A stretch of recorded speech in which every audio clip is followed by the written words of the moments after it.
When my father died, I buried him on a Friday. Cold earth, tight-lipped prayers, and a silence so heavy it felt like the sky would fall with it. By Monday morning, I was back at the office, the one he built from nothing but grit and grit alone. And there she was, my wife Lina, sitting in his chair like it had always been hers. "I'm the new CO starting today," she said with a smile, her voice smooth, her eyes scanning the room like she was already counting her kingdom. I didn't move. I didn't speak. Not out of shock, but because in that moment it was almost funny. She had no idea she just seated herself inside a dead man's trap. I married Lina 5 years ago. She was everything people admired. Refined, brilliant, magnetic in all the right ways. The kind of woman who could read a room in seconds and know exactly where the power sat and how to stand next to it. I was different, quiet, measured, the son of a man who taught me never to let your shadow be longer than your silence. My father built his real estate empire through blood, calluses, and a long memory. He didn't give trust. He made you earn it, and even then, you held it like a loan, not a gift. When he fell ill, I stepped in behind the scenes. He still signed the deals, shook the hands, stood in front of the cameras. But I handled everything else: contracts, trusts, restructuring. He never said much. But when he finally signed over control, he said one thing that stayed with me. Never let anyone walk to the front door and think they own it.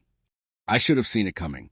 The way Lina started staying late, saying she was building connections. The sudden curiosity about voting rights, ownership stakes, corporate bylaws, and how she gradually stopped asking about my day, or about me at all. I thought she was chasing ambition. She was plotting a coup. So there she was, 3 days after I laid my father in the ground, standing in black heels and a crisp white blouse, delivering a speech to our employees like she was running for office, like she was the heir. When our eyes met, she didn't even blink, just leaned back against my desk and said, "You shouldn't be here. You're in the way now." The silence in the room was thick, like everyone had forgotten how to breathe. And I laughed, not loud, just enough for her to hear, because she thought she was taking over my empire. What she didn't know is she was walking around inside a story she'd never been written into. A year before my father passed, he'd restructured everything. Quietly, carefully, legally. A holding company, a trust, majority ownership moved to me. The building, the brand, the LLC, they were just for show.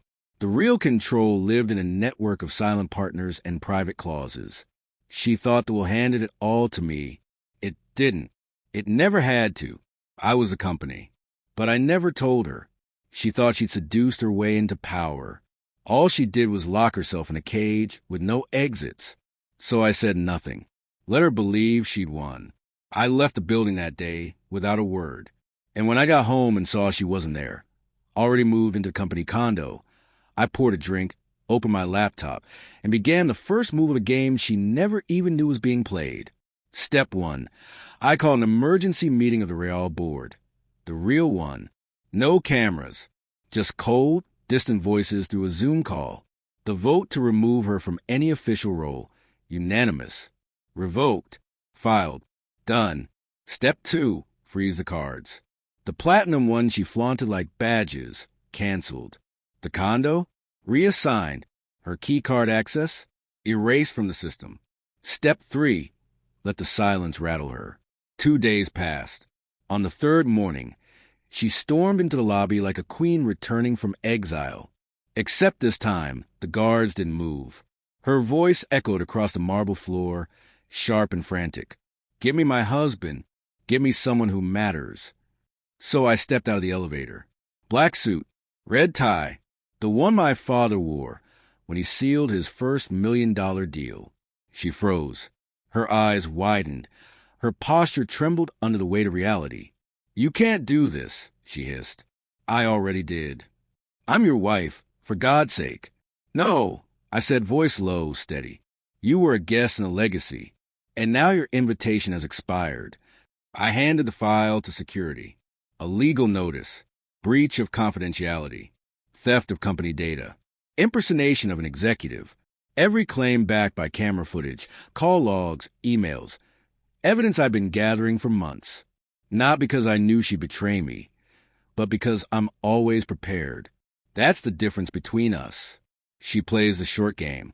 I designed the whole board. She didn't scream, didn't plead. She walked out slowly, heels clicking on the floor, each step stripping away her pride. She left behind stunned faces and a silence that no speech could fill. I returned to my office, not the one she sat in, but the real one, 4 floors up. Same chair, same desk, still smelled like my father's aftershave. I looked at the framed photo on the wall. Me as a boy, standing beside him, both of us covered in sawdust from the first property we flipped together.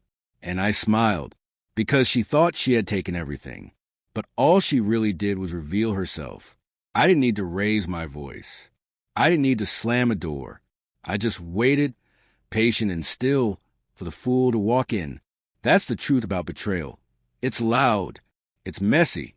It's full of fire and noise. But revenge? Real revenge is quiet, precise, clean. It doesn't need applause. Just a chair, a desk, and the patience to watch the story write itself.